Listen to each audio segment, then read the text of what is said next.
Okay, good evening, everyone. I get to be your host tonight.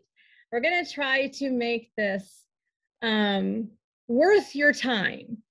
We want to start a little bit early because we know this can be kind of late, especially for you East Coasters. And at the same time, really be conscious of our time with you tonight and use it wisely. So speaking of that, we are going to open in prayer and commit this to the Lord. So if you all could go ahead and bow your heads and pray with me. Father, we thank you tonight for each person here. We thank you for this opportunity and the way you've brought us together. You've brought everyone here tonight for a reason. We pray a blessing on our time together and on each of the families represented here. All the needs that could be met through this business, we commit them to you and pray that tonight could be a time of just another light bulb moment for some, encouragement for others, whatever we need. We know we can trust you to guide us in this. And so that is our prayer tonight. We ask this in your name. Amen. All right. I think we are in exciting times with Plexus personally. We are in a time where people are needing what we have as much or more than ever. How many of you know people who are losing their jobs right now? And it's a great time to put out the fact that we have a solution for them. So let's be bold about that. It's also such a fun time with our Q4 sprint and earning leaders. It just adds some fun to what we do, and always exciting to see people on our team earn that. And then, of course, in that way, we will earn it too. So that's really where my mind has been. If you don't have excitement, let's find some excitement. You know, in the past, you've had excitement. And so go back to some of that again if that's what you need, because we are in a definitely wonderful time for this company and for you and your business, for your family. That's my little pep talk where my mind was going tonight. So we're going to jump right into letting Carissa share a little bit of something that she had on her mind regarding just some of the homework and things that we've been doing. I'll let her share that. Then we're going to go into our coaching and then finish up with some homework for you guys. So go ahead, Carissa. Thank you. Okay. So this was kind of laid on my heart today as the other side of the coin to what we really emphasized last week with focusing on our wins and really truly credit for those things, or giving God credit for them, but acknowledging them, really meditating on them, because what we focus on, we create more and more and more of. And when we are constantly saying, oh, well, I did that right, but all these other things I, failed dismally at, we actually, by giving those things focus, they grow. We kind of talked a lot about that last week, and then we gave the assignment to really emphasize your wins, write them down. But I felt like I was laid on my heart today to talk about the other side of that coin real quick. We've got lots in here who go to both ends of this spectrum, and really where we belong in a happy middle place. So let's talk about the other side of that spectrum real quick. And I want you to just kind of reflect and see if maybe this resonates with you at all. But I want to say this, that work is godly. Work actually preceded the fall of man. So before sin entered the world, we had meaningful work to do. Not to work, to just kind of go, well, I think I'm going to stop working and just chill. It's not fulfilling. It's not rewarding. Actually, rest is rewarding when it is balanced with work. There's a big difference between like hustle culture and striving, which is time and time again talked about in the Bible as being just very opposed to what God has for us. So there's restless striving that we don't want to be involved in, but then there is good, healthy work ethic. Now, I think of it kind of like this. Those of us who are believers, I know that I'm kind of assuming that's all of us, and I know it's not, but those of us who are believers understand that we have been given grace. And with grace, we turn around and we live out of that grace, aligning our lives with it, doing what is right. There's a scripture that says, do we go on sinning just because we know we have grace, just so that the grace can just keep piling on? By no means, surely not. We take that grace and we align our life with it. We've been given the righteousness of God through Christ. And even though we're not perfect, it's a daily discipline of aligning our life with the righteousness that has been gifted to us, if that makes sense. So I want to just say this, that if at any point recognizing a win that you've had has turned into giving yourself permission to stop, giving yourself permission to coast, I want you to feel the prick of conviction there. And then the last little thing I want to ask you is, where do you see yourself in the parable of the talents? If you know the parable of the talents, you had one worker who was given 1 talent, which was a unit of money, and he buried it in the ground. And when the master returned, he gave the 1 talent back and said, here, I've kept it safe. And he was reprimanded harshly. He was called wicked for not using those resources more wisely. Okay, and then you had the second servant who was given 2 talents, and he invested them and he used them to earn 2 more talents. And he was commended by the master. And then you had the servant with 5 talents who went and used it to earn 5 more for a total of 10. And that's what he had to give back when the master returned. He was commended, and he was even gifted with the talent from the servant who did nothing with it. So I want to ask you, where do you see yourself in that? Are you burying or hoarding your talent? Or I think a lot of us could honestly say sometimes we're right here, where you're using the resources God has given you, but maybe you're not maximizing them. So are you maximizing the resources God has given you toward the calling that he's placed before you? Or are you the one who is maximizing them? That doesn't mean running yourself ragged, but it does mean being aware of what God has placed before you, what path he is guiding you down. Are you maximizing the resources he's given you to that end? So I just wanted to kind of throw that out there.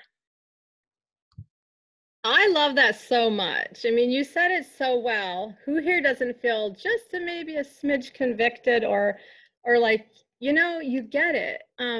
I always said it in a little bit of a different way, but when God brought this opportunity to us, we knew as a family, this is what we needed to do. And so we felt like it would be a slap in God's face to not put everything into it, at least do our best because he brought it. And how many of you can identify with maybe other things in your life that God has brought to you? He's giving you children. You're definitely going to pour everything into doing your best for that. He brought Plexus to you. So let's be the wise servant with it. Love that, Krista. Thank you for the reminder. And you know what? I'm going to switch things up from what Megan and Chris and I talked about. I hope they can forgive me. But since she's on that subject, I think now would be a good time for us we wanted to share with you who we would qualify as a dream teamer. This person that Krista kind of is talking about that has a good work ethic, etc. So I think we're going to go ahead and quickly share that with you because that's going to be part of what we want you to do for your homework. So I'm going to we're going to share that now. You guys can be thinking about that as we go through our coaching, and then we'll explain more about the homework in the end. Is that okay with you guys? Megan and Krista? Okay. Megan, you haven't talked yet. I'll let you go ahead and share your dream teamer qualifications, what you're looking for in someone like that. Sure. And I actually meant to pull out a list that I had compiled, and I totally forgot. And we just sent this. So we're going to just get what is on the top of my head. So I feel like I have this. What's that? Can you hear me? You're being a little bit choppy now. It was good earlier, but choppy now. Okay, we're trying to run it off of a hotspot, and I think we need to stop. Let me try something else. Okay, is it okay now?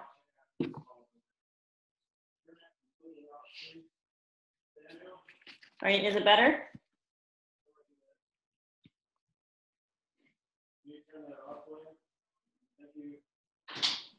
We need everybody to turn off their Wi-Fi too, right? Megan, can you hear me? I can now. Can you hear me? If you need a minute to do that switcheroo, we can have Krista go, or are you about done? Yeah, why don't you have Carissa go and then I'll. Okay. No problem. Okay. So yeah, I decided to create this list. It's kind of in front of me all the time with these little qualities. This has been really helpful to sort of get a radar going for who I'm looking for to partner with me in Plexus. And your qualities are going to look very different. Mine are specific to me. So don't hear this and be like, oh, mine needs to look like hers. No, it totally doesn't. But this is someone I would be excited to work with. Okay.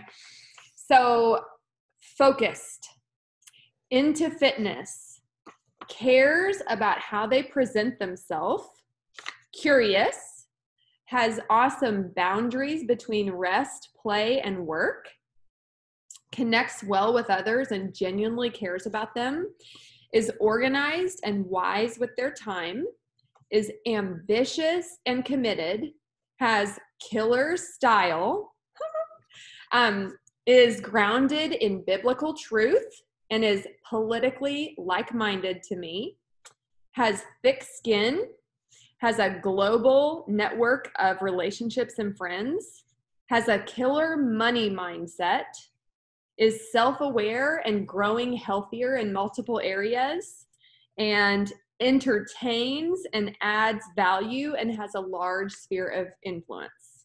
That's mine. Wow. Tall order, but they're out there. Yeah. But you know what? That sounds like you. I love that. Thank you. Yeah.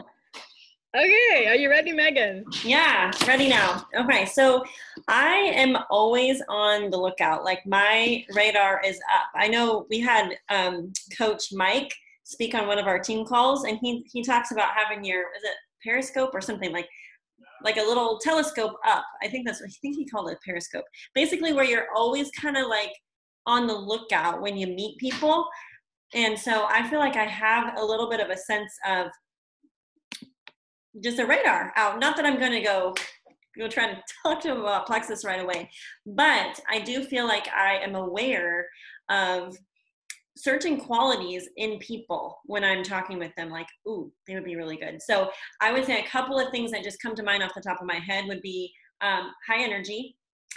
And when I say the word attractive, I don't necessarily mean physically attractive, but like their spirit has something about them that makes me want to know them more, right? So it doesn't have to be a physical thing, but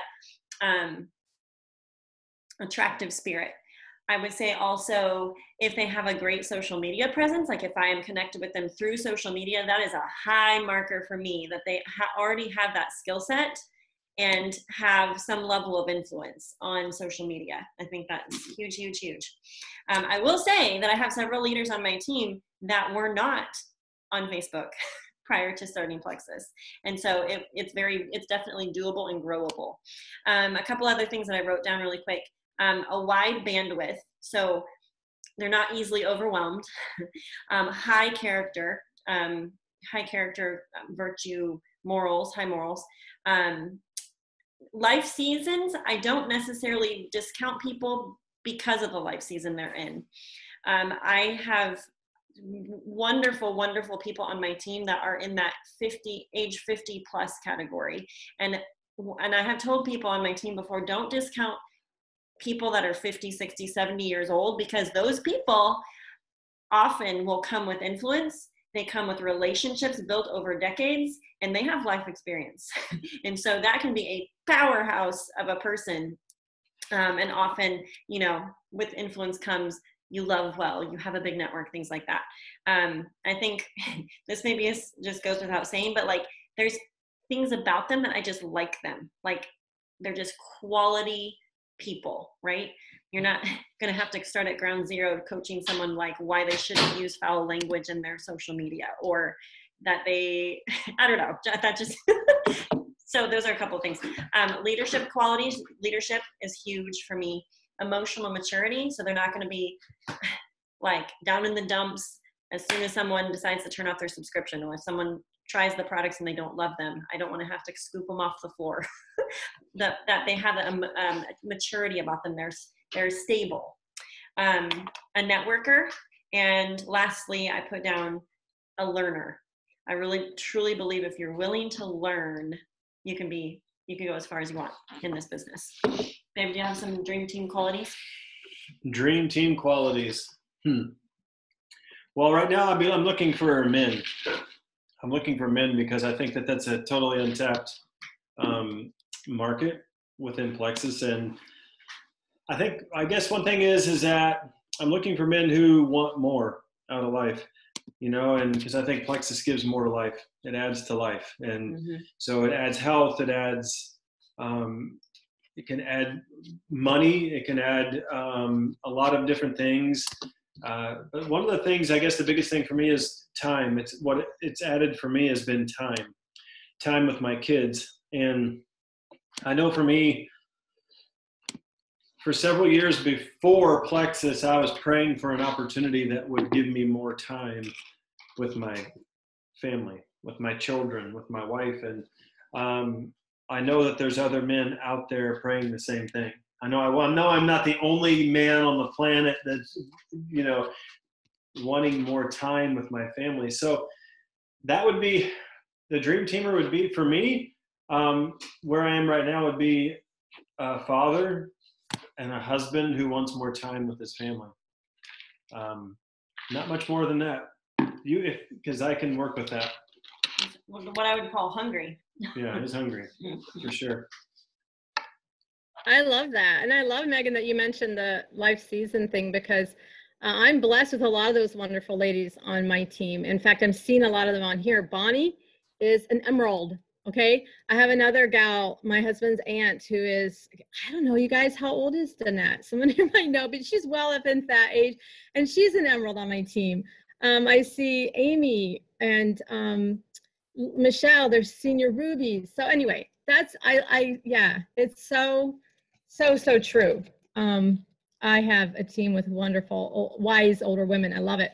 So my dream team list is pretty short because I like to kind of keep it focused on a very specific type of person. And that is, work ethic is really at the top of it for me, because I feel like along with that work ethic, being organized and knowing how to handle, like one of you said, not getting overwhelmed. That's important to me. I like them to have some spark and some energy naturally, not just, of course, usually Plexus gives them more than they had before, but I just mean that natural spark that one of you mentioned, you're just drawn to them. And someone who is okay with earning money, that kind of wants to impact lives and the world around them with more money. I love when someone is open and vulnerable and transparent. I really find that important because I get some people on my team who join and they're excited to work the business, but they're all like scared to put themselves out there. And unfortunately, that just doesn't work. Vulnerability is important. I love when they're involved in people, because that means they love people. They're busy with people activities. They're meeting people. They know people. People is their life. They're not hermits. And then, of course, lastly, mine, well, not quite last, but teachable was one for me too. Someone who does not have all the answers already and who can be willing and humble to learn. Especially if you're someone who's been in this business a while and you've went gold or beyond, you know what you're doing. And if they aren't willing to listen to you, that's kind of a red flag. Okay. And then positive, not complainers. Like, you know what I mean? Just some people on social media, or you talk to them, you meet them in the street, you meet them at church, whatever, and they just pretty much always have a little something to complain about. That's always a little bit of a red flag for me too. Okay, yay. I think we just probably described a lot of the people on here. So we get to now coach some of them. We're going to move into that. And we had talked about Krista going first, and she was going to coach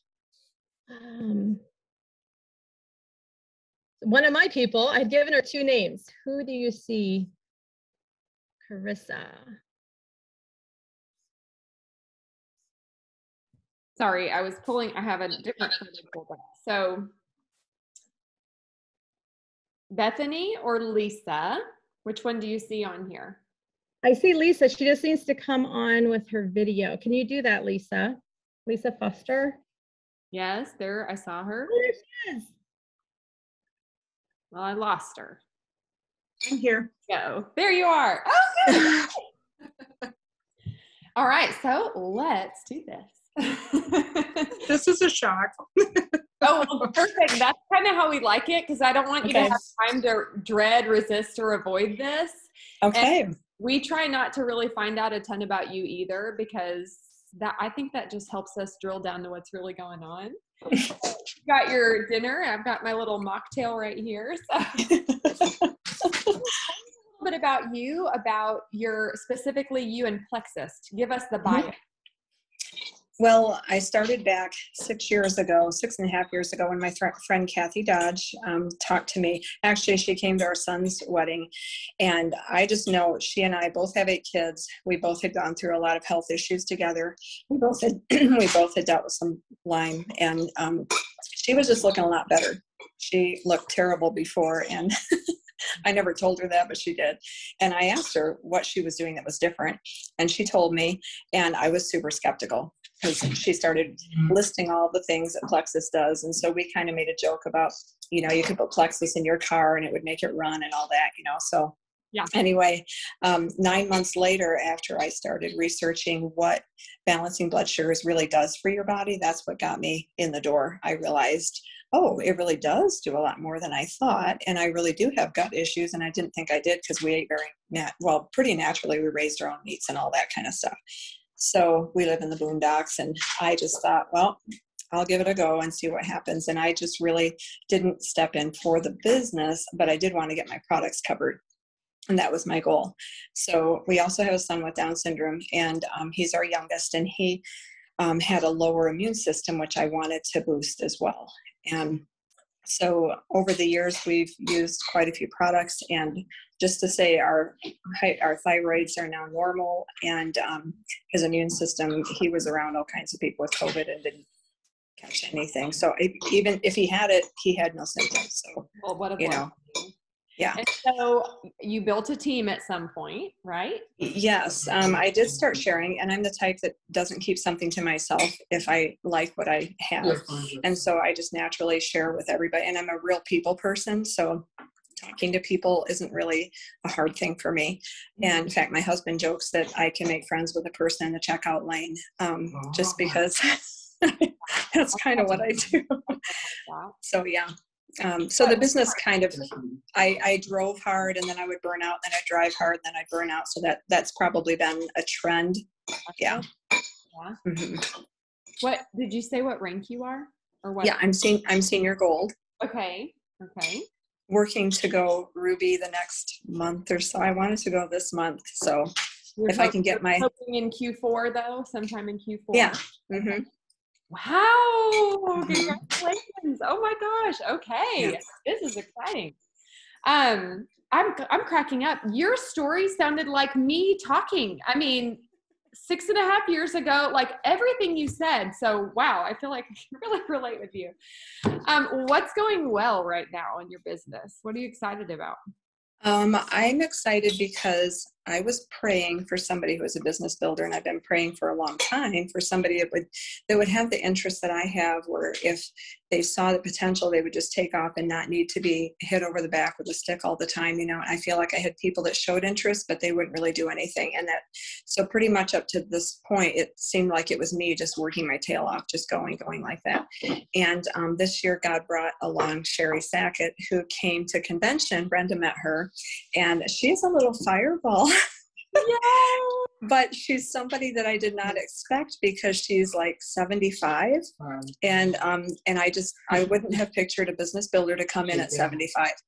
But she's also a realtor. Her husband passed away a number of years ago with Huntington's disease, which is what my mom passed away with. So we have that in common. And she is very connected to her community, and people trust her, and she has her fingers into all kinds of things. And just today, she was telling me, I really want to retire with Plexus. I really want Plexus to retire me from my real estate, because that's not my thing. So anyway, she's getting business builders under her. So I'm excited about that. Is like a win of wins. Mm-hmm. Yeah. So happy for you. Yeah. Mm-hmm. Oh my gosh.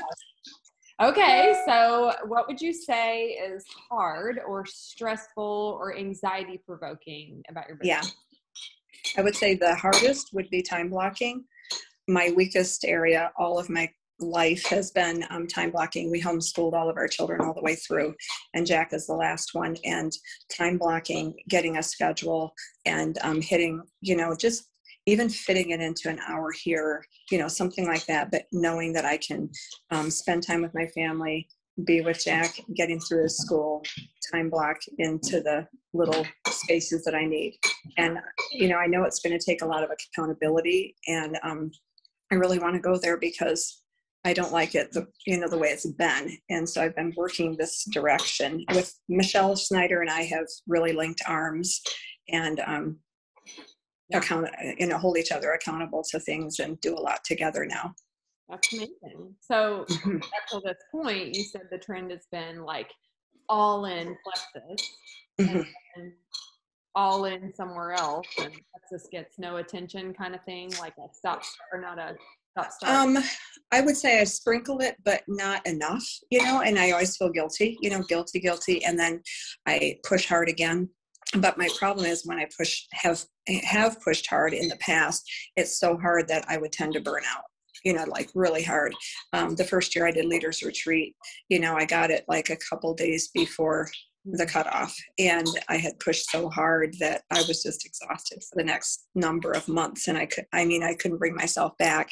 And yet I was still kind of talking about it here and there, but I wasn't. Retention has been a hard one for me because I would get people in. That's not the hard part for me. The hard part is keeping connections with them and nurturing them without them feeling like I'm, just hounding them. Yeah. So it's like the intentional consistency. Mm-hmm. So my question to you is, why do you feel like you avoid that piece? That it is unattractive to you? I think in the beginning it was because I felt like I was being salesy. If I would go back to people, they would think, oh, she's going to try to sell me something else. It's going to just be, it's not good enough that I get in the door. Now she wants to, come at me because she wants to sell me some more or something like that. And I was not now, you say, or not so much now, because I feel like I'm getting over that hurdle. I listened to Bob Heilig when he did a Love, Serve, Grow challenge, and that was just huge for me because I realized I'm here for a higher purpose.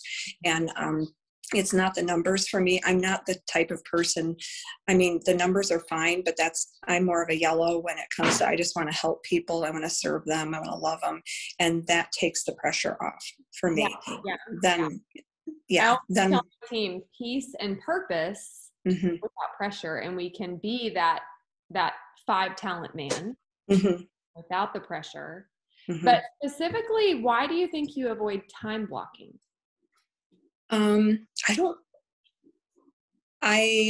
That's a good question. I feel like there's always something else to do. So I'll be sweeping a floor, doing laundry, doing dishes. I'll get done with this.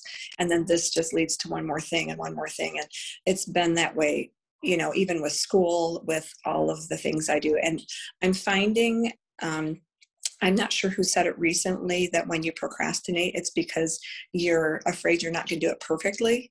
So you put it off until you think you can do it perfectly. And that just you can't wrap your brain around not doing it just so. And so you'd rather not touch it until you're not going to fail, Yeah. I heard a perspective recently that perfectionism is selfishness. Maybe Meg can chime in, maybe you heard it. But I also think that we avoid, so when we can always find something else that needs to do, it's because the big scary thing that needs to be done, we don't want to do it. So yeah, I think it's all of us. I don't think it's like you, oh, I've always been this way. I think humanity is that way. Mm-hmm. And what we find though is that that thing that we're resisting or avoiding that feels so huge, once we actually do it, we're like, that's the thing I've been avoiding all day. That's the thing I cleaned out my entire pantry to avoid. So yeah. So yeah, go ahead. Megan Megan was just saying is it Megan? I'm sorry, Mrs. Goff. All of a sudden I lost it. She was just saying that, so we buffer with all the cleaning, and that's what I feel like I've done. I'll just think of one more thing or another person to call that's not really on my to-do list to call, but somebody that I can say, well, they are sort of Plexus related. And so when I'm done, I can say that I did something Plexus and, and I really just need to, because I can go to bed at night and sleep well when I know that I've done my IPA. Mm-hmm. Yeah. That's such good awareness. I mean, to be able to remove yourself and think about that in those terms, then you're in the place of power. Like when you're in the place of going, here's the thought I'm having, and now I can see it for what it is, then you're in a place of power. I have found it really helpful to me on a weekly basis. Time blocking. Every Sunday to write down, put pen to paper and write down, what am I resisting or avoiding in my business? And to write down what 3 things, because we have to keep this simple or we won't do it, but what 3 things would move the needle forward this week? Tomorrow even. What 3 things would move the needle forward tomorrow and this week? And what am I resisting or avoiding? And what you do by doing that is you shine light on it, and you put yourself back in that position of power to go, okay, this is the thing that is scaring me. This is the thing I keep finding everything else to do. That awareness is powerful. Now, we are stubborn, so we can all still keep finding other things to do. But try that little tweak. Just making a regular habit of asking yourself, what is it that I'm resisting or avoiding in my business? And so often, if you follow that with, why am I avoiding that? What am I missing out on by not doing it? And we all have examples of that. Oh my goodness. I have people, because of our coaching, that I have done the big, bold ask to, that I've known this week, that I've known for, 15 years. And they both of them came back and said, it's actually been on my radar. And yes, I'll watch the VIP call. I mean, again, that huge, scary thing ends up being this like tiny anthill. So I feel like we all have examples we can pull from to go, okay, here's the evidence that shows me that I'm blowing this way out of proportion. But your accountability partner will be helpful for that too. Yeah. Another thing I was thinking of is I've tried so hard to time in my mind. Okay, I got a time block. I've written schedules. I've done this, and I've fallen short so many times. I think in my head, what goes around is, you tried this before. It's not going to work because you've tried it before, and that's been kind of pretty defeating. And here I am, 58 years old, and still struggling with what I struggled with back when I was in my 20s. And I feel like, I'm one of those older women that doesn't seem to have conquered the weak thing in my life that's bugged me for so long.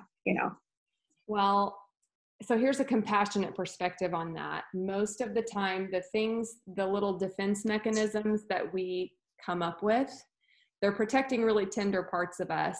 And you can probably think back to something very, very young that comes up when you think about that. So reminding yourself that, like, I avoid that because I'm protecting something, and, have some compassion, I guess. Just talk to yourself like you would talk to a friend who comes to you and says, yet again, I set all these goals to time block this week, and I spent all this time making a schedule or making a meal plan, all the different organization strategies, and then I just threw it out the window again. Imagine a friend coming to you and saying, man, screwed up, big fat flop, I suck. What would you say to that friend? You would probably say, hey, Nobody's perfect. Oh gosh, my computer. I'm gonna have to move into a dark space, y'all, because my computer is about to die. There we go. Let me plug in real quick. So yeah, it's no wonder that we feel defeated when we attach that kind of meaning to not carrying out something that we should have done. So maybe y'all comments. Okay, Kurt, we need to address yours thing. That's funny. Maybe y'all in the comment. Okay, I lost my train of thought. Oh yeah, maybe y'all in the comments say something you would say to a friend if they were your power partner and they came to you and said, okay, I made all my time blocking plans and I just completely flopped and didn't do any of them. How would you respond to a power partner or a friend who said that to you? I know for me, I would be compassionate to them. I wouldn't tell them you suck, you're a failure. I would tell them, man, I'm so sorry. I know it feels rotten not to be living out the values you care about. That doesn't feel good. So I'm really sorry. Is it okay to ask? Yeah, go ahead. Why is it okay to ask, why did you avoid it or why did you not do it? Yeah.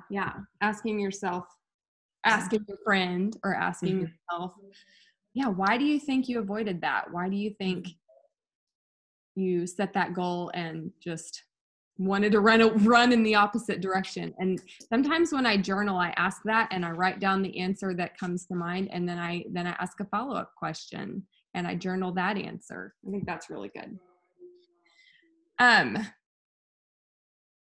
I think, yeah, it's really telling. Sorry. So I feel like I want to read Kurt's, or maybe it's not someone named Kurt. Maybe someone's on with their husband's name. I don't know who this is, but they said, I want to push back a little bit. I did a big, bold ask this past week and I got blasted for it. And it was my sister and she threw all the hateful things at me, threw me off my A game a little bit, not for long, but wow. I mean, sometimes it is pretty bad. That's why it's scary sometimes. We still have to be brave and keep on. You know what? That's a great point.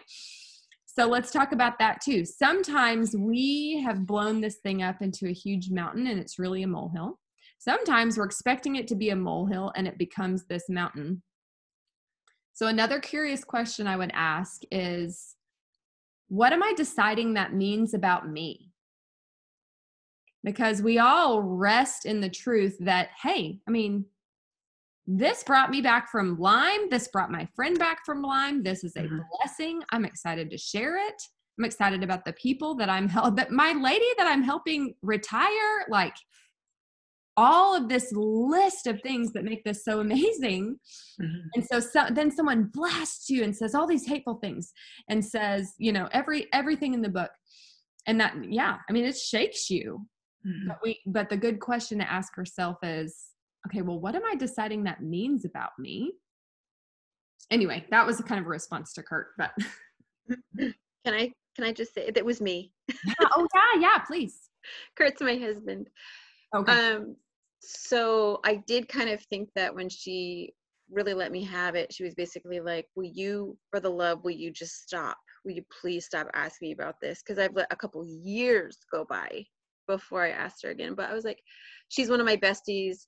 I just want her on my team. And I actually answered her just really sweetly. And I was like, you know, I have a never give up attitude like towards this. And I don't take no for an answer. Like not no, like I'm stubborn. I just don't actually believe that a no is a no. I feel like it just means not now, or it means other things. But like, in this one case, I mean, she was literally like almost pleading with me to please stop. And she listed all these reasons why she hates it.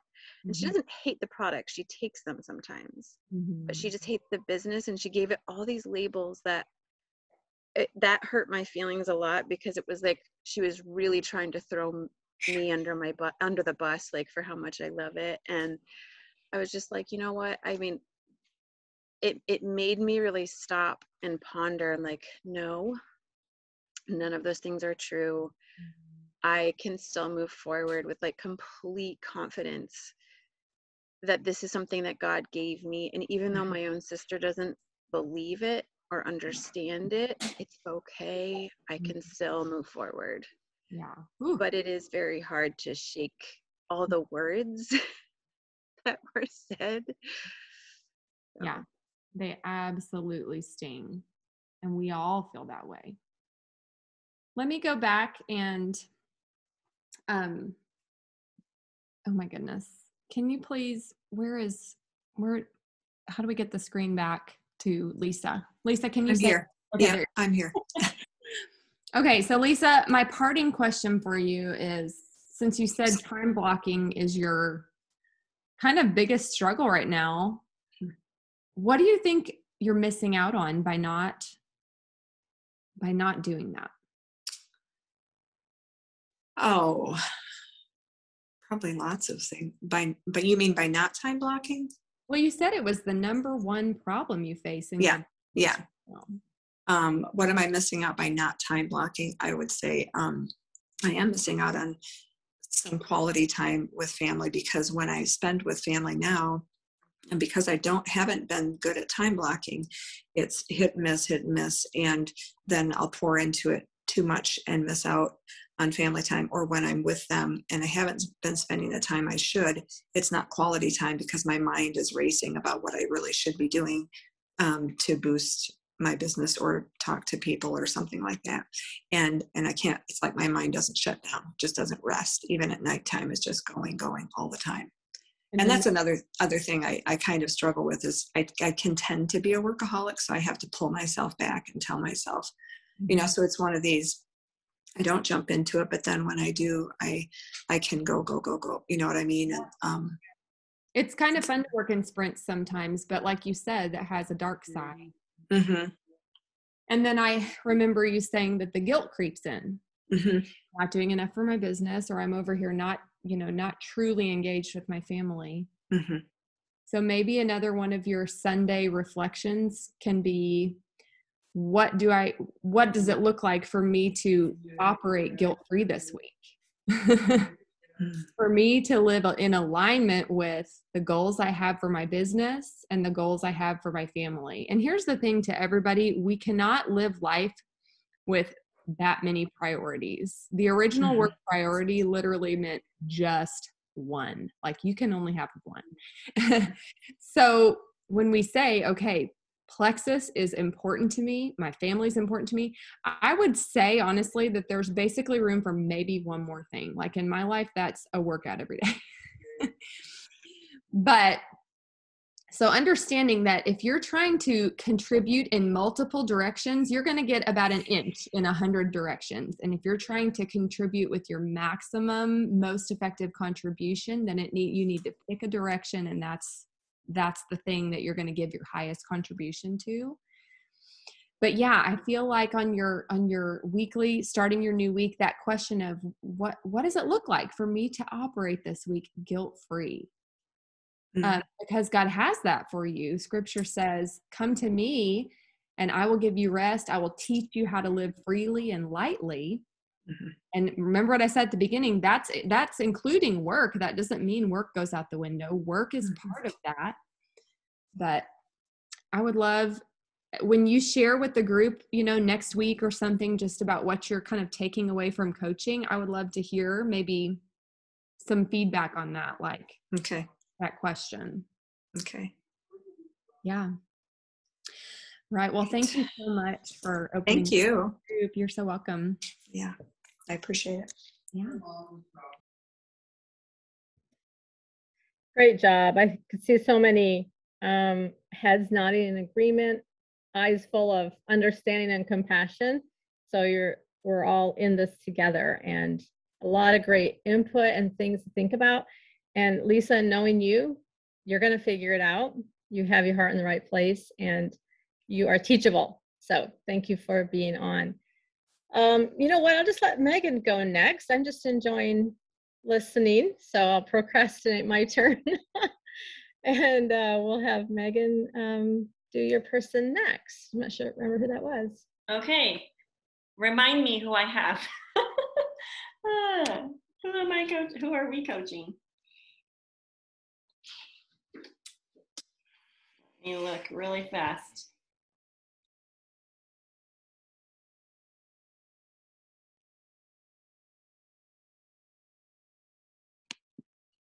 Kara? Kara, yes. Kara Elliott. Are you on? There you she are. is. Yay. There she is. Hello. Hey, how are you? Oh man, I'm so excited. Good. Well, tell us. I'm well. How are you guys? We We're are good. doing great. So tell us a little bit about Kara. Where you're at, when you started, just real fast story about you. So I am Sweet Carissa's level 1. She hooked me with a 7-day trial of Slim 4 years ago. Wow. And about 6-7 months later, I signed as an ambassador and told her if I'm going to like totally shift gears from kind of leaving a career behind that wasn't serving me in my current life as a wife and a mother and shift to Plexus, that I needed it to fit my life and work for our family. And that if I was going to do it, I was going to do it like all the way. And I started working, that was in like February. I really started in April, went gold in July of that year. And for the past 3.5-ish years, I have gone through spurts where I maintained that gold status, fell nearly back to silver, senior silver, back to gold. A couple months ago, got a little closer to senior gold. We're still not quite there, but I am working right now for the very first time since September 1st. I'm working where I have like truly dedicated time each day when all of my children are in school. This is something we've been working towards. And so I have been recently working towards using that time to truly put forth the effort that's going to move the needle in my business instead of just kind of frantically working, pushing whatever button feels right at the moment, but doing a lot of the intentional consistency that Carissa was mentioning of Lisa a minute ago. Was it Lisa? I feel like it was Lisa. Mm-hmm. She said that. I'm like the 36-year-old version of you. Very, very similar challenges, very similar process, and little things to work on. So that's kind of where we are. Okay, so tell me what your goal is. What is your goal, or what is your next goal? Maybe not ultimate goal, but what's your next goal? So my next goal is senior gold. If we're talking like very next goal, I really need to hit it in November, not a minute later than November. So I've kind of gone through those spurts with, similar to Lisa, where I will sprint, work hard, reach a goal, maintain it for a minute, and then just crash from exhaustion. Quick question about that.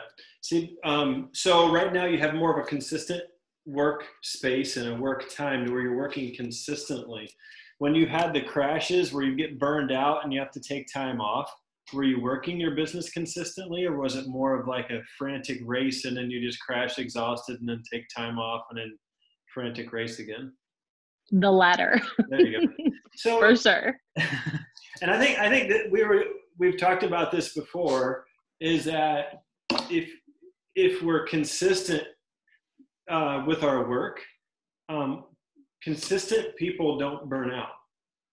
The burnout comes from putting it off, and it's like, oh no, it's the end of the quarter, I gotta go. And then you work 10 hours a day or 12 hours a day or whatever, and then you get exhausted. So first off, as it said, you already have a victory because of the consistent workspace that you've created. So that consistency also builds confidence. If you know you're going to make X number of calls each day, it builds a confidence. Consistency builds confidence. Inconsistency builds Guilt. Like it builds a lot of weird stuff. If you're inconsistent, it's just, it gets weird, right? Weird things go through our minds, like, you know, but consistency builds confidence. So that's, I feel like you're always behind the 8 ball. It's like this mountain that starts to build because you haven't been consistent. So it's like the laundry. If you don't do it, it just piles up. And then you're guilty. That's it exactly. It is like a laundry pile. Yeah. And then you're guilty because you didn't play with the kids that day, because I have to hurry up and get done because I've been inconsistent all month. Or we feel guilty because we didn't spend time with our spouse because I got to get my stuff done. Well, yes, but we could have got it done all month. And we put it off, and now here we are scrambling at the end, and everybody's angry, and no one loves Plexus, and it's like this disaster. So consistency, honestly, for everybody, this isn't just for you. This is for us. This is for Carissa. This is for Brenda. This is everybody on the call. This is for everybody in Plexus. Consistency is key. That's not just a catchphrase from somebody who wrote a book. It's honest in every area of life, really. It's not just Plexus, but consistency is so important. 2 things that come to mind about consistency. It builds confidence, and it's key. Something else that I thought of is consistency compounds. So Jessica Heffley always says there's a 90-day rule. The 90-day rule, which is basically what you do now impacts 3 months from now. So making that the right, and basically it builds. It's like you may not see the first month any fruit from that, but in 90 days after staying consistent for that amount of time, really in anything, but that it's huge at the end of 90 days. So that was one thing. And then I've said this before, is that consistency honestly is the magic sauce. If there is a magic sauce to this business, really, I think it's the consistency piece, because I see it. I was just chatting with someone on Marco Polo a month ago, and she was just like, you know, basically saying how overwhelming it is to work Plexus and And Justin said to me, he's like, yeah, it's because she's inconsistent. That's why it feels that way, is because she's not showing up every single day. She shows up the last day of the month and tries to scoop up all these points, all these people, and then sometimes she gets it, sometimes she doesn't.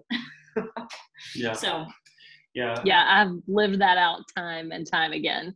I told Carissa the other day, like, had a really good moment of clarity last month when I recognized that after a huge push in July, that I really took a breather in the month of August. And it was also a weird month for our family. I had 1 kid in school and 2 not in school. We had a COVID scare. It was strange. And so the consistency I was craving and ready for was not there. So the month like slid. And when I hit September and I was ready to go, and not much happened. And I began the month of October just really frustrated from lack of consistency and lack of action because of a lack of inconsistency. I felt like everything was backsliding. And I told her, I said, you know, she checked in with me, said, how's it going? How's your goal coming along? And I said, this is really just a lack of action because I've not been consistent. And I said, I'm really frustrated that I'm not met it this month, but I recognize that my lack of action and consistency is what continually has caused the same cycle to continue. And so we had a good little convo about that. And that's been helpful. Typically we'll have like a lot of shame and frustration when I fall back into that and recognize what's happened, but kind of taking it that next step and recognizing it like, okay, feeling bad about it and shameful about it is not helpful or productive. Let's move forward into that action and consistency that I'm desiring. Yeah.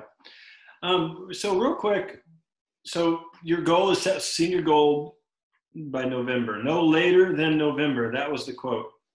So yes. That's going to be my next question, is when, because this is something that's important. It's easy to set a goal, but we have to put a date on it. Mm-hmm. So you've already put a date on it. That's a victory in itself. That's a correct goal setting tool you have already used. So that's good. But what did you end at? Where did you end in September, point wise? Oh, mercy. 88. Okay. We were at 135 in August. So what? Big jump. What happened there? It's almost a 50 point drop. What happened So yeah, so we had a couple just like random things where people had to turn subscription off. But one big thing in particular is that one of my newest business builders, who is precious and very excited about Plexus,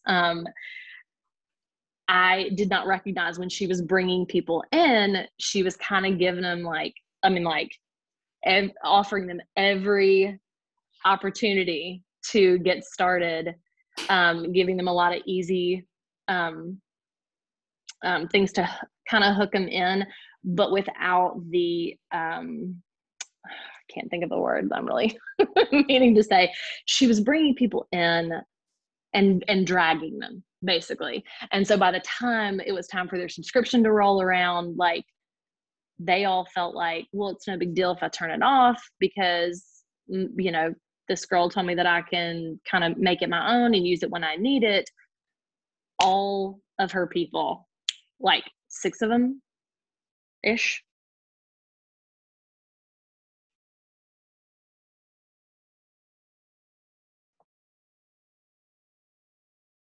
set her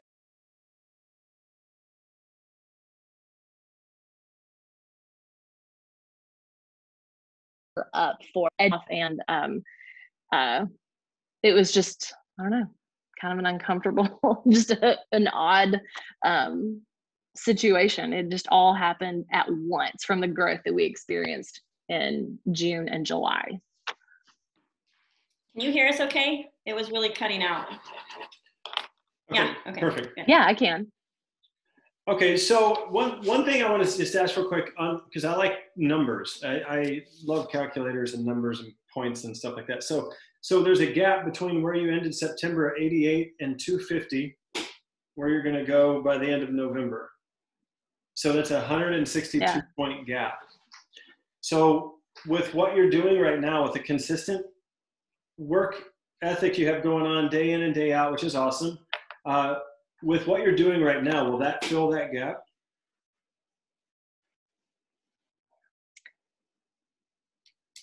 In part, not entirely, for sure. I'm gonna have to have some help to get there. I have 2 newer ambassadors who I'm really hoping are going to begin working by the end of this month.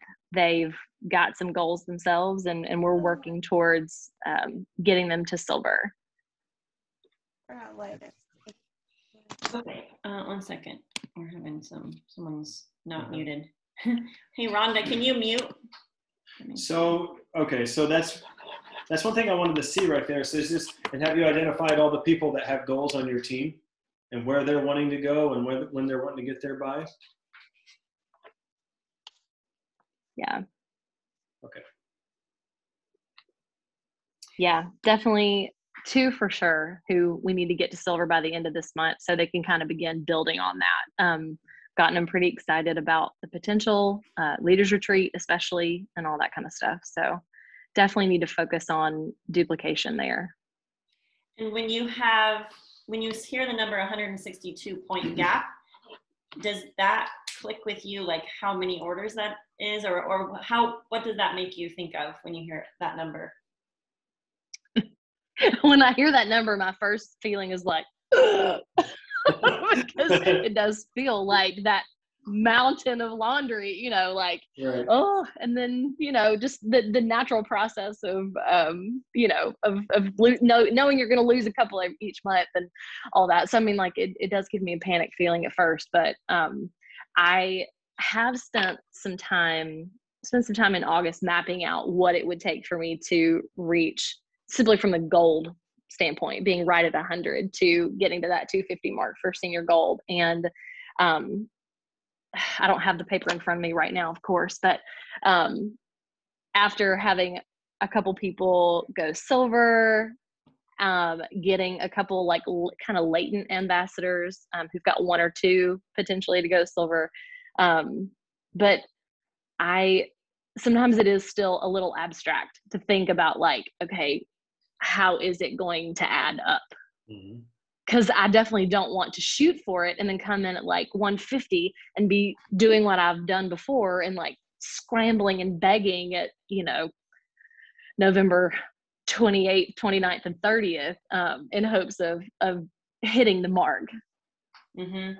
So I did some math really fast. So 162 divided by 5 is like 32. So it helps me to break it down into, can you guys hear? Orders. Okay. People are saying they can't hear. Okay. All right, we'll keep going. So it helps me to break it down into orders. And I am a sticky note girl. I could turn my computer around right now, but my whole door is filled with different colored sticky notes. And it is helpful to me just to be able to see the visual of X number of sticky notes. So if you break that number down into the next, is that next 60 days? That would be a 60-day goal. Here we are. Oops. Is that? Oh, there she is. Yeah. Oh, yeah, you have it.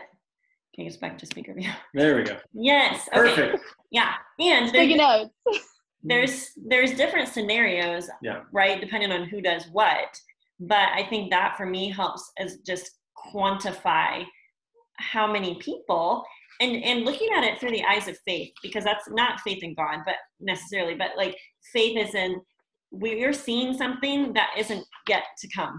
Like it hasn't come to pass yet, but you are looking at that knowing that the Lord is going to send you the right people at the right time, the right people maybe aren't even on your team yet that want this opportunity and that are truly hungry for it. Because sometimes that's, especially that jump between gold and senior gold, or sometimes silver and gold, can feel like you're on a very lonely road for a long time until there's a couple of people that catch even a tiny bit of the vision. But when you get someone that truly is excited, you're not having to like pull them along. They just go and do it. And so that's one thing that I think that the quantifying the leader list will be helpful for, because then you'll know exactly who you're looking for.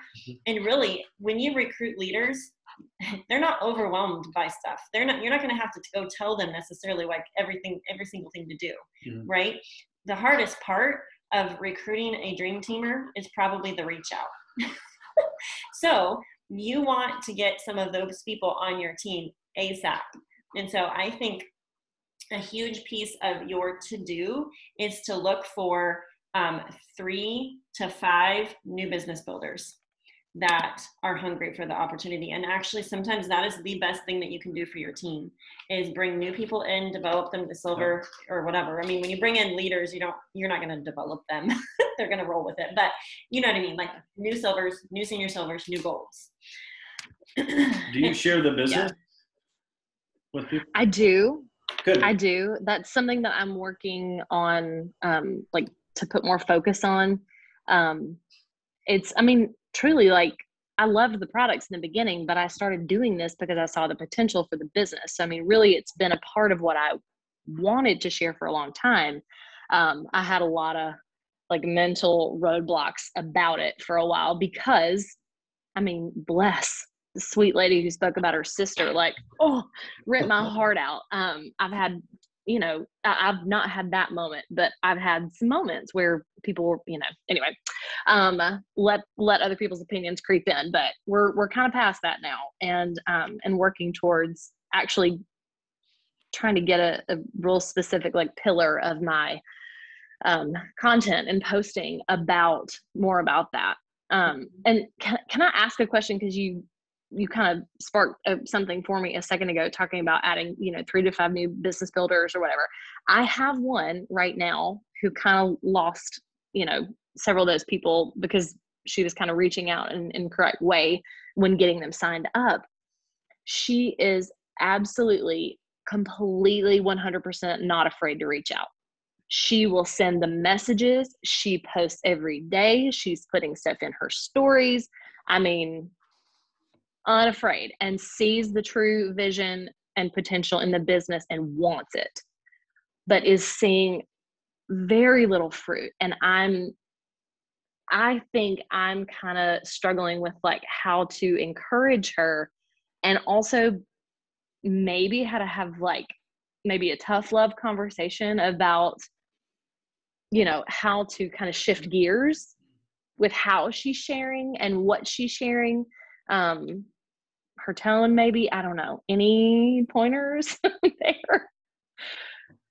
Yeah, I think you can look at what she's sharing. I know when we've coached people before and we ask, we'll say, let's take a look at what you're actually sending. Mm-hmm. And maybe you could help her with that, because maybe it is her approach. Yeah. It's great she's not afraid, but maybe she's just needs some tweaks to how she's reaching out. Yeah, I would definitely have the hard conversation. I know what you mean, because I'm not necessarily a confronter. I'm like, oh, go figure it out. But sometimes it's blaring, like what needs to happen, what needs to shift or change a little bit, and get in three-way messages with her, and maybe coach her really, really specifically, because really we can't be afraid of speaking truth to people on our team, because or be afraid of that, like, oh, they're going to leave, or oh, they won't like me. They'll actually, well, if they leave, then they weren't meant to be on your team. But true coachable leaders will take the sting and shift a little bit, and really it'll endear you to each other. And you can even say, like, this is uncomfortable for me to tell you, but and I would ask permission before you talk to her, but really clear in mind. That conversation, I think, is definitely needed. And sometimes people do come into this opportunity with the guts to do the stuff, but they lack influence, or they need definitely some coaching on some things. And so helping them realize those little spaces where maybe they're blind to those things. Yeah. We've done a little bit of chatting here lately about like no fluff messages and no puking Plexus on people. I've kind of recognized that some of that was happening. I think what I'm kind of concerned about coaching her on is I think a lack of influence. She's never really been in this kind of sphere before, and had influence. She already has a great testimony, and the people who she got signed back in July, in the early part of August, were just people who were blown away by her testimony and thought, okay, well, if it worked for her, it'll work for me. And so, but like I said, it's looking like she's going to be in it for the long haul if we can kind of get over this hump that we're on. So we'll have the hard conversation. And I would say, I would just add really fast, someone that's lacking influence, I would help them figure out how to help them add more value outside of Plexus. Like, find what her niche is, or 2 or 3 things that she can be talking about. And that's going to soften some of maybe the things that she's struggling with influence wise, So, yeah. Okay, we are going to wrap this up, but Justin, do you want to say a couple things really quick? Yeah, I think just walking with her through it, and just looking at the messages and just walking through, even put it back on her. What if you received this message? How would you receive this message? Or, I think just asking questions and just walking through her with it. And I think that is important. Also, the other thing is, if her testimony is so amazing and that has worked and that approach has been successful, like, if it's not broke, maybe go back to the basics. Like, let's go back to what signed all these people that eventually ran off, and let's go back to that. Let's go back to what works. Let's go back to the thing you're really excited about. Maybe because someone that shares a testimony, they're excited, they get emotional, and you connect with people with that. And sometimes when we try to maybe push something too much, maybe even the business, we can really start to push away, because we're kind of getting out of she might just need a little bit of practice on maybe pushing that business side of things a little bit, just a little bit of practice here and there, but definitely sticking with that testimony. If it's working and it's really connecting with people, absolutely stick with that. And if she's able to bring them in, then you need to taproot her people and make sure you're connected with every single one of those people, because she maybe has the skill set to bring them in, but not keep them. So while you're training her on how to retain them, taproot those people. Three-way conversations, 3-way messages. And the ones where we've been able to implement that, they're the people who've stayed. They're the 1 or 2 who are consistently ordering, because we got on a Zoom and she was able to listen and watch me kind of do my thing and kind of glean from that. So, but I think I left that behind. We need to pick that back up. So, Absolutely. yeah. I really believe that you will blow past senior gold in November. And I think by continuing to implement the consistency piece in your business, and you said Zooms, you said three-way messages and taprooting. I really think that, and then bringing on some new business builders yourself. That's going to be the magic recipe. It's not a secret. One very fast thing on the consistent time work. How long have you been doing that? Really the past month. Okay. More consistently. Actually spent some time on the way back from the beach yesterday, time blocking my actual real protected time yesterday and got it down on paper in like 15 and 30-minute increments, which I have never been able to do before.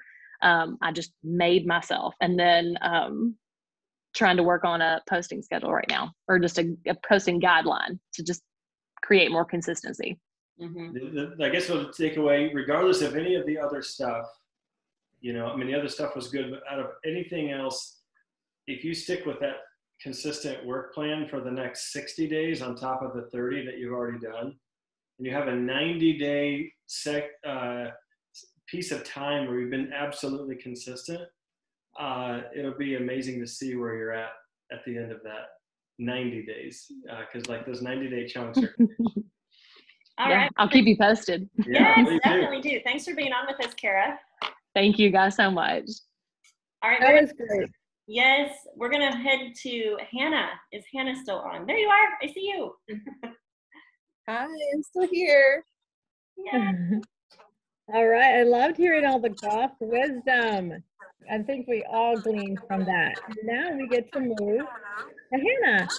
Am I coming through clear for everyone? I'm hearing some people having trouble with sound and all that tonight. Okay, I'm sounding echoey to myself, which is really okay. I'll just okay, Hannah, nice to meet Brenda, you. it's so nice to meet you too. I followed you a long time, and this is such a privilege to get to speak with you tonight. Oh, on this wow. call. I think Megan did mention you're a mom of 8. I am. Just one second. I don't know a whole lot about you, so I would love to hear just real quick how long you've been with Plexus. Yeah, so I started with Plexus with the business about a little over 3 years ago now, after my 7th baby was born. And I did start the products a little bit earlier, didn't really understand what it was all about, and dropped off as a preferred customer of Megan's, but hopped back in for the business over 3 years ago now. And I hit Senior Ruby a year ago, I think like a year ago today. So I exceeded what I originally set out to do. When I looked at that income chart before I even got my products, I said, Ruby looks pretty sweet. I think Ruby would really be a sweet spot to land. And then I went past Ruby last year and hit Senior Ruby, and with my sights set on Emerald and beyond now. So, but I've been stuck in between Ruby and Senior Ruby for a year now. So. Okay. Well, that's amazing. 2 years to Senior Ruby. I love it. And I'm so sorry about the echoing. I'm hearing it too, but I don't know what to do about it. I've tried muting, coming back on. Hannah, why don't you and I both mute? I'm sorry, what's that? Mute really quickly. Okay. No, unmute. I don't know. Sometimes a connection between two can cause that.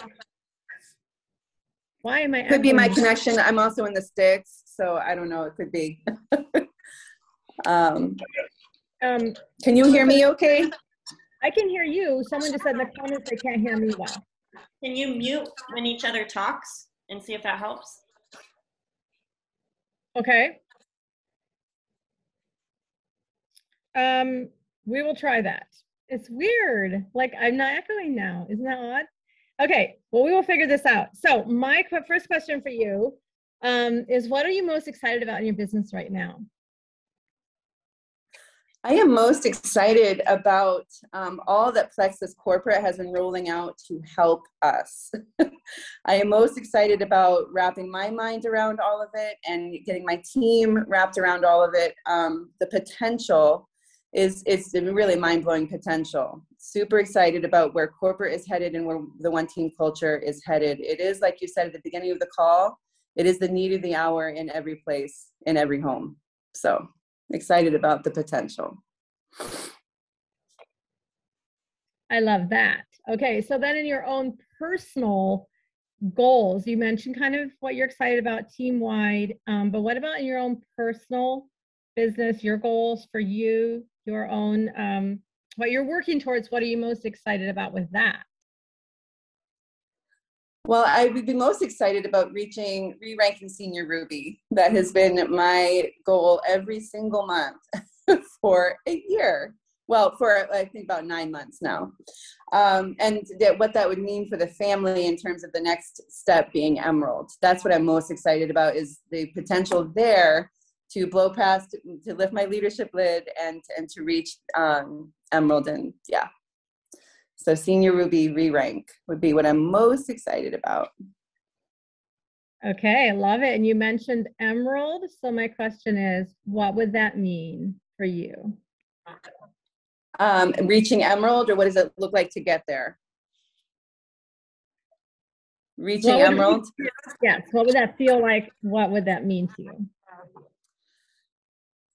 That would mean total financial freedom for our family and for the long game. It would mean being able to fund ministries that are really close to my heart. It would mean being able to travel as a family and to have an impact in ways that, you know, aren't available to us right now. Yeah. Okay, so we know it's a journey to get there. So what would you say are the things that look hard to you right now in getting to that goal? Well, I mean, my context is I became a single mother this time last year. So I have found this entire year to be a real challenge in finding the time to be intense, to really focus on what is needed in time commitment, to see that the points go back where I would like to see them and beyond. It has been a paradigm shift in every way. And so I know that the business works for everyone in every season of life, if they're willing to be coachable and to put in the work. It is finding the time. It's finding the time to put in the work. That's the hardest thing. So how high on the list of your priorities for your 24 hours every day do you place Plexus and getting to Emerald? In my mind, I really appreciated what Carissa had to say about that you can only have so many priorities. I would say reaching goals with Plexus is probably foremost on my mind after, Lord, what do you want me to do today, and what do my children need? Plexus is there. The people on my team are on my heart all the time. And, you know, my goals are like ever before me. So it's high. It is high. So you mentioned time, and Plexus is high on that commitment, your list, but your family seems to be also, you know, that priority. So have you talked with them? Do you feel like you've had that shareholder meeting? They know what your goals are and what this commitment could mean for everyone? Yeah, not really recently have we had a chance to sit down all together and say, hey, everybody, this is what Mama needs in order to really reach the next. They do know overall what my intention is and what it would mean for the family, because it has already been such a positive. I mean, it's been positive in every way for us. And so everyone is on board that I'm doing this. but I think it's time to have an up-leveling meeting. Yeah. I know when I hear time and I hear family, my first thought is, are they involved? Do they know what you're doing and why you're doing it? And do you allow them to be exposed to what you're doing? Do they know the names of the people on your team? Do they know what you're involved in so that they can celebrate with you? They can maybe even help you and you can reward them and celebrate them. Do you have a little bit of a system like that? A lot of my Plexus work happens in the midst of daily life with everybody all around me. So they are very familiar with what I do and who I talk to. At times, I have actually kind of hired some of my girls to take care of my little ones so that they can, I can pay them for that. They can feel a part of my team. And that has changed, with school schedules. We homeschool and just commitments. We haven't recently really come together and celebrated much in terms of Plexus, just kind of part of everyday life. They're familiar, yeah. So could you see where that could maybe be something that would be helpful right now? Because I'm kind of hearing that it's a commitment. It would make a difference for you and your family's future and your security. And so maybe taking some time to get them on board with this. And what does your consistent daily Plexus work look like then? Well, my daily consistent work would look like, it's not where I want it to be. It's definitely not where I want it to be or where I know it needs to be. In terms of the impact producing activity. I have found in the last year kind of waning in terms of creativity with my posting. So I do post and I do share, but I find more often than not, my brain space, by the time I am sitting down to focus, I'm finding I'm doing a lot more copying and pasting than sharing from my heart. So that's an area where I, need to get back to the consistency of actually sharing my own perspective rather than just what someone else has said.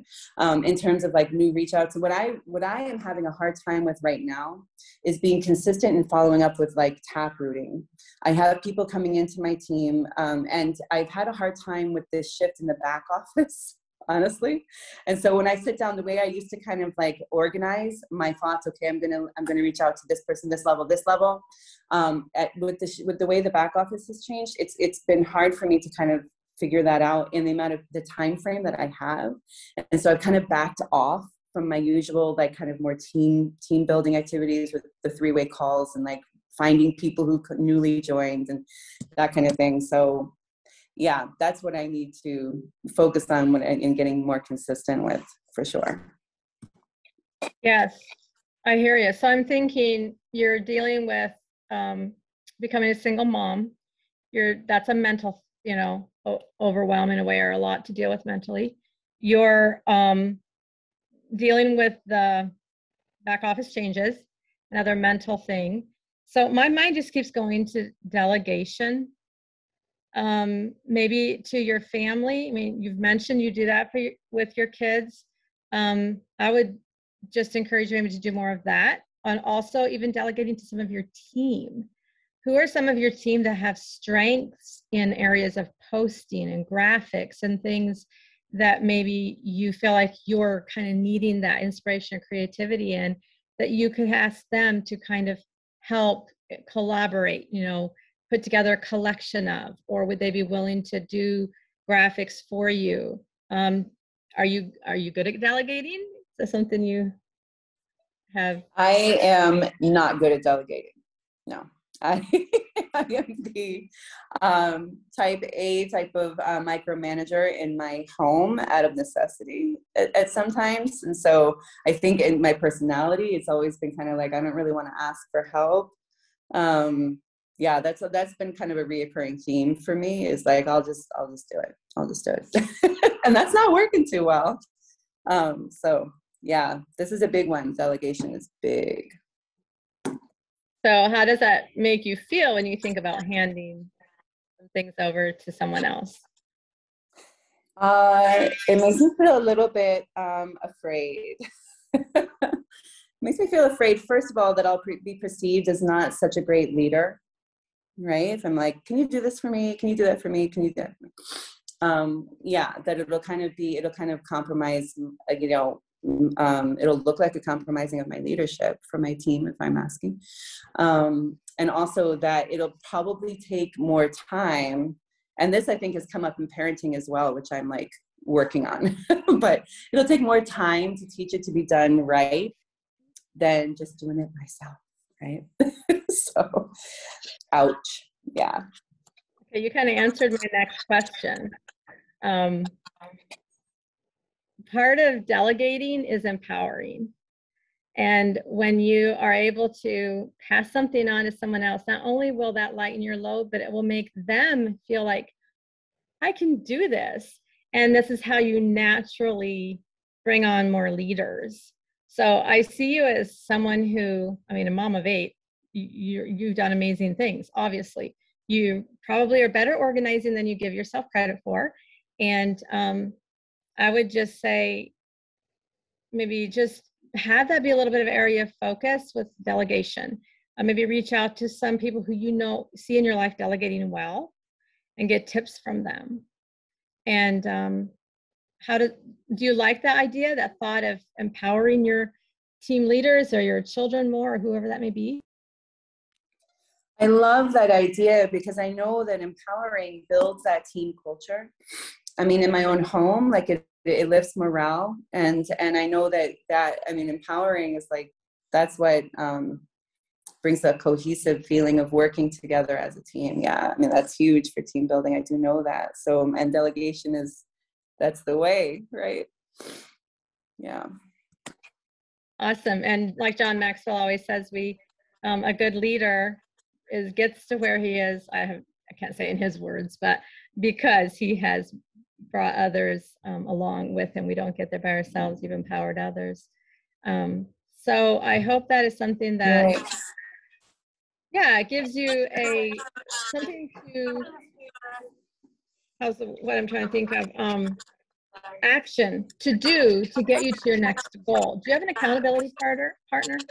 Yes, I do. And actually she's in this group. She's on call. Her name is Alicia.